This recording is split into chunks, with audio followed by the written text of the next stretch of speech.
first topic to tackle here in Module 1 is how to get maximum value from this program. And I'd like to talk to you for just a minute about mindset and some basic practices that I think will really serve you. You know, we started talking about the mindset part of this on the webinar itself, and it's got everything to do with thinking like an entrepreneur. And as I've said, thinking like an entrepreneur is not just about some sort of creative, outside-the-box thinking. It's also about the way that you approach your work. So let's review the definition. What does it mean to think like an entrepreneur? My definition of an entrepreneur is someone who takes a risk to build something that adds value, which can be exchanged for money. And as I emphasized on the webinar prior to this program, taking a risk to build something that adds value is the point. The money is just a medium of exchange, one kind of value for another kind of value. Notice that you could use the same definition here for an artist, someone who takes a risk to build or create or paint or sculpt something that adds value, adds beauty, adds joy, adds art to the world. And of course, those things can be exchanged for money, but most artists, I think, would tell you that that's really not the point. So the mindset of an entrepreneur is to be constantly asking yourself, what can I build? What can I create? What can I design that would add value or joy or beauty? What's my contribution to the world? In order to do that, I'm going to recommend to you a number of basic practices. Without this, I think the challenge ahead will be difficult. And of course, these will be up to you whether or not you'd like to implement them or not. I'm just going to make a few recommendations. The first is to treat your work like a business during business hours, or whenever you're open for business, whatever you've decided is your work day. Too many people treat their work, treat their business like a hobby, and they get the results you get from a hobby. Mostly you spend money on a hobby. You don't make money on a hobby. And while we're in the business of adding value, we're also in the business of making a difference and an impact. And if we don't generate an income for ourselves in the process, we won't be able to do that for long. So you've got to be a little bit two-headed here. You're working in order to contribute, but you've also got to be working in order to run your business like a profitable business. Otherwise, you won't be able to contribute. It's actually a cycle. So just decide, what hours are you open for business? When are you going to be doing your work? And then relate to your work like a brick and mortar business owner would. When the doors are open and the lights are on, you're spending money just by being there, just by being in business. So you want to have that revenue-generating mindset. You want to be focused on providing value to the people, your clients and customers, and delivering that value to them in a way that has your business thrive. It's not about the money. It is about being in a revenue-generating mindset. Another principle that I'd like to remind you about is that busyness is not the same thing as business. John Wooden, the famous coach, basketball coach, once said that you should never mistake activity for achievement. Make sure that what you're doing with your time is not just about keeping busy, but it's actually about working on the fundamentals of your business. And there's a video in this module that'll help you understand better what those fundamentals are. When we review the business model canvas, you'll really get a sense of the core components of your business that you should be at work on. Busyness is not business. Something else I think will be very helpful for you is to use what's often called the maker's schedule. This is something that was developed by Paul Graham, who's a famed entrepreneur, investor, and the founder of Y Combinator, which is an incubator for startups in the Silicon Valley. He distinguished in a famous blog post a few years ago, which I've linked to down below the video in case you want to read up on this a bit more. He distinguished between the maker's schedule and the manager's schedule. And most people are accustomed to the manager's schedule. That looks like days broken up into meetings. Short tasks, but mostly meetings. This is deadly to someone who needs to create, whether you're writing code for a software program, or whether you're writing a book, or whether you're designing a coaching program, or working on some of the other parts of your business, creating your business. This schedule won't work. And what he suggested is that you embrace the maker's schedule. The maker's schedule looks like large blocks of uninterrupted time where you can focus on making stuff that matters. In order to do this, it means you're going to have to start saying no to things, because people on the manager's schedule think nothing of saying, well, let's get together. We should have a coffee. Let's meet for lunch. And if you're trying to accomplish something, you're going to need to decline some of those invitations, or at least schedule them for a day when you are willing to have your day fragmented and broken up. There's an interesting twist on this. A guy named Steve French, who's a president and lead developer at Digital Tool Factory in Atlanta, added a very insightful twist in a post I've also linked to here below the video. He explains that it can be really insulting to people if you try to tell them that they're on a manager's schedule, but you're on a maker's schedule. And it's really not the point. It's just distinguishing two different kinds of work. And Steve came up with this very, very smart way of telling the difference between the two. Listen to the noise your work is making. The noise your work is making. If you hear mouse clicks, you're doing manager work. If you hear keyboard clicks, you're doing maker work. That's actually a very helpful thing, whether you are using this particular schedule or not. If mostly what you hear during your business day is mouse clicks, you're browsing, you're reading, you're consuming information. You've got to be hearing keyboard clicks, or you won't be generating or creating anything new. Interesting, isn't it? Another principle and basic practice is to be ruthless about eliminating distractions. You know, this is probably the thing that is the hardest for those of us who might be called digital natives. We are now in a world in which information and requests from people all over come at us through many different channels. Our phones ping and ding and blink and flash countless times throughout the day with text messages and emails and other forms of communication. Our screens pop up with emails, and the internet is always just a click away, a vast wasteland of wonderful things where you can get lost for hours and hours on end. Whatever it takes for you, you're going to want to find a way to make that block time work. And the only way to make it work is to find a way to eliminate distractions and really get other people on board with what you're out to accomplish. You might actually tell them, listen, for the next 6 weeks, I'm going to be practicing something which is necessary for me to do the kind of work I need to do to build this program. And that practice is saying no and also turning things off. So if you're going to want to reach me, make sure you leave a message, because I'll be checking my email twice a day, or I'll be answering all of my voicemails in the evening, or, really whatever it is that you design that works for you. This isn't about the specifics. It is about the principle. It is about the practice. Find something that works for you to eliminate distractions. You may need to hang a do not disturb sign somewhere prominent in order to really help people get that message. Finally, this is a principle, but also a practice. Overcome fear with action. Notice I put fear in quotes. I want to talk for just a minute about fear. I think this word is used way too often. Most of what we call fear in our everyday conversation isn't. Not biologically anyway. We'll often say, well, why didn't you do that? Oh, I don't know. I guess if I was honest, I was afraid of what might happen.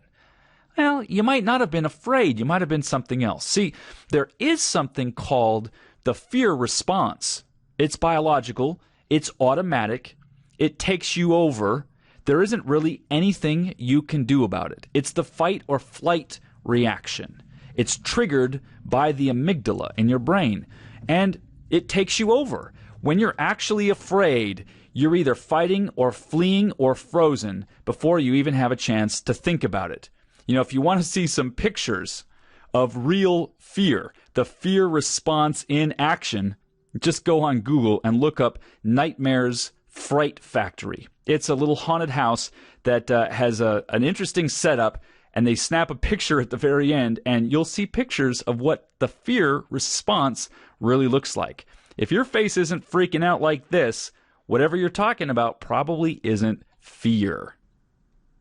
Mostly when we talk about the word fear or about being afraid, we're not talking about the true physiological fear response. We're talking about something else. And I'd like you to consider that most of what you've been calling fear is really just avoidance. Nothing more, nothing less. Could be avoidance. There could be some frustration, probably some anxiety, almost certainly some boredom. But the thing that stops us from doing what we say we want to do is not really fear. It's any one of these things, and most likely avoidance. It's a fancy way of just saying that we aren't getting around to doing something for a whole variety of reasons, explanations, and justifications. The bottom line is you're just not doing it. So how do you overcome this thing called fear, so-called fear? You just do it. You take action. Action is the cure for this thing that we call fear that really isn't fear anyway. So whenever you notice yourself stopped, take an action. Any action will do. And I think you'll find very quickly that you've changed the circumstances. This quote from Dale Carnegie really says it all. Inaction breeds doubt and fear. Action breeds confidence and courage. If you want to conquer fear, do not sit at home and think about it. Go out and get busy. Finally, I want to talk to you about another metaphor that I think will really help you understand the process that we're about to engage in. I spoke about the space shuttle and about how it can't get into outer space on its own. And in that metaphor, the shuttle is like your one-on-one coaching. The booster engine is the group program that you're going to build over the next 6 weeks of the Business Building Bootcamp. There's another metaphor that I want to share with you now, one that speaks to something that you're quite likely to experience as you go through this process. There was a time not so long ago that the holy grail of aeronautics was breaking the sound barrier, supersonic flight. Back in the 1940s, there was a great deal of debate about whether or not this was even possible. On their own, the jet engines of the day were easily capable of generating the thrust needed to go supersonic, to fly faster than the speed of sound. But once you put these engines into an airplane, you had a whole different set of challenges. Pilots on these early manned test flights reported that around 500 miles an hour, their aircraft seemed to hit an invisible wall that kept them from going faster. They were nowhere near the speed of sound, which is 768 miles an hour, 1,236 feet per second. That's 343 meters per second for our metrically minded friends. If they tried to push beyond 500 miles an hour, the aircraft would start to shudder and shake violently. It seemed as if it would fall apart. And there was often some mechanical failure that forced the pilots to abort the mission. Some of them were able to land their planes safely, while others crashed in a ball of flames. And this is where the name sound barrier comes from. It really seemed as if there was some kind of physical limit, an invisible wall or barrier that could not be crossed without risking certain death. Now, the United States military had a team of engineers and test pilots working in secret on the problem of supersonic flight at a remote airbase in the California desert. The planes they were using were essentially rockets with wings. They couldn't even take off on the normal runway. They had to be loaded into the bay of a modified bomber and then drop launched from about 35,000 feet up in the air. The story of this project and of the test pilots who were involved in high-speed aeronautical research was recounted in a 1979 best-selling book by Tom Wolfe called The Right Stuff. I saw the film that came out about 4 years after that when I was a kid and fell in love with this idea of the bravado of the test pilots and all the rest. In fact, that's what most people have focused on, the skill, the bravery of the pilots themselves. But there's an interesting lesson in here too. On October 14, 1947, an Air Force pilot named Captain Charles Chuck Yeager became the first person to break the sound barrier in level flight, flying in the Bell X-1, one of the rocket planes, which he had named the Glamorous Glennis after his wife. Chuck Yeager is one of the best pilots in Air Force history. In fact, on October 14, 2012, the 65th anniversary of breaking the sound barrier, Yeager did it again in an F-15 Eagle at the age of 89. But the lesson I want to share isn't about him, as great an aviator as he was. It's about the so-called sound barrier itself. It turns out not to be a barrier at all. As an object moving through the air approaches the speed of sound, the forces acting on it begin to change. New aerodynamic effects come into play as a result of the changes in drag and other factors, putting new kinds of pressure on the control surfaces. The flaps and rudder of the airplane stop working the way they used to. Aircraft designed to fly smoothly at 300 miles per hour simply don't do very well at 600 miles per hour. This is partly about the airplane, but it's also about the air. See, at higher speeds, the nature and density of the air itself changes. As you approach the speed of sound, the air changes from a relatively incompressible fluid, sort of like water, to a compressible fluid that starts acting like a gas. Shock waves, together with a sudden increase in the drag coefficient, change the way that lift is generated. In a nutshell, the very forces that keep an airplane in the air at all change rather profoundly at supersonic speeds. Now, what does all this have to do with you?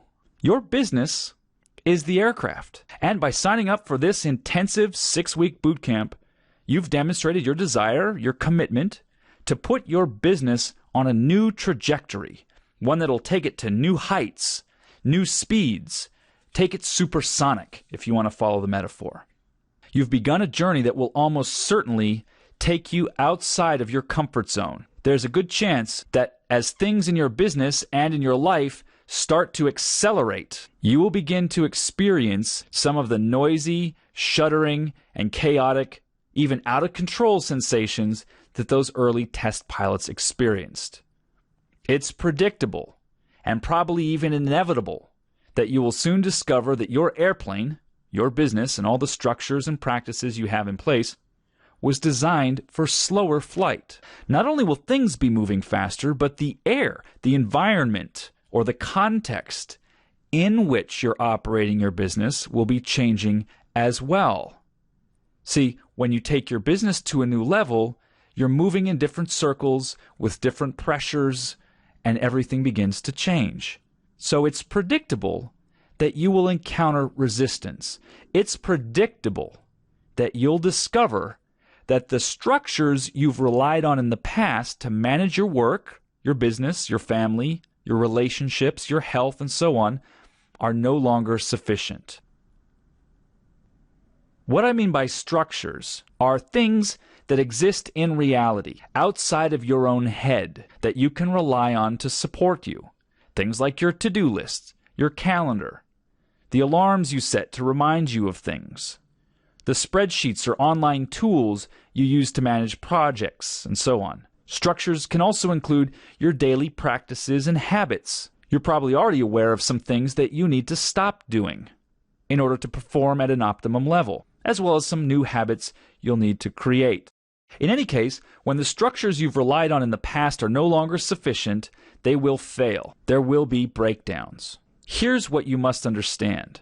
There's nothing wrong with that. It's to be expected. When there are breakdowns, you must not allow yourself to retreat into some dark, lonely place of self-loathing and despair. If you do, by the way, it's probably just another one of those strategies you've relied on in the past that no longer serves you.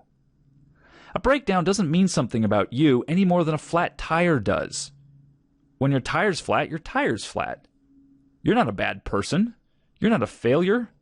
You just change the tire, or you ask someone to do it for you, and you continue on your merry way. It should be the same thing in your business. Getting stuck or stopped or failing to achieve some result you were working for doesn't make you a bad person. You're not a failure. You just failed to produce that result. Change the flat tire and keep going. You may need to upgrade some of your structures, from the sticky notes that worked in the past to something more sophisticated, something more designed for a 21st century business with lots of moving parts. You may need to give up that to-do list scribbled on the back of an envelope and find yourself a more advanced way of keeping track of your tasks, organizing your information, your work, your planning, etc. There are lots of tools available for this, and I'm happy to make suggestions if necessary. The point is, you've got to take action. Action, action, action is the name of the game. The obstacles that you encounter along the way are like the sound barrier. In other words, they're not really barriers at all.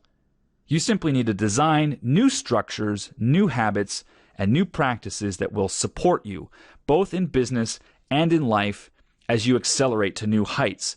Use the tools, use the training, use the community that you have in this program for structure and for support. A lot of people in this course, past and present, are taking big risks and putting themselves out there boldly, doing some things they've been putting off or avoiding for a long time. And the only time that you can ever deal with anything is now. Learn to embrace the now as you begin to accelerate to new heights.